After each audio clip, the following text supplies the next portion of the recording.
আমি তোমার দুইটা প্রশ্ন করতে চাই, সেটা হলো দুনিয়াতে এমন কি জিনিস আছে যা খাইলে পেট ভরে না এবং তোমার দেহের কোনো উপকারও আসে না? আমি আপনার প্রশ্ন উত্তরে নাই। কেন ভাই?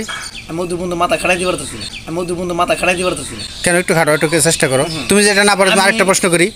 আমি চেষ্টা এখন মনে করেন যাইতেছি না। কেন? আমি খুব রিল্যাক্স আছি। এই তো ভবিষ্যৎ পরিকল্পনা কি? আল্লাহ পাক যেমন করায়। তুমি তোমার জীবনের সবচেয়ে একটা মিথ্যা কথা বলো। আমি তো সাংবাদিকের সামনে বেরিয়ে গেছি গে। শোনো, তোমার জীবনের সবচেয়ে বড় একটা ডাহা পড়া মিথ্যা কথা বলো। না, আমি মিথ্যা কথা বলি না। চেষ্টা করি মিথ্যা কথা না বলতে, তারপর যদি হয়ে যায় দু একটা মানুষ মানেই তো হয়ে যায়। আর কিছু তুমি যে জিনিসটা আসলে তোমার হবার নয়, ওই জিনিসটাই তুমি বলো। তুমি কি হইতে চাও এবং কি হইতে চাও না। না, আমি উল্টা দিকে যাইতেছি না প্রশ্নে। এটা উল্টা প্রশ্ন না। এমন প্রশ্ন কেন? উল্টা প্রশ্ন যেতেছি। বড় হয়ে তুমি কি হইতে চাও? আর কত বড়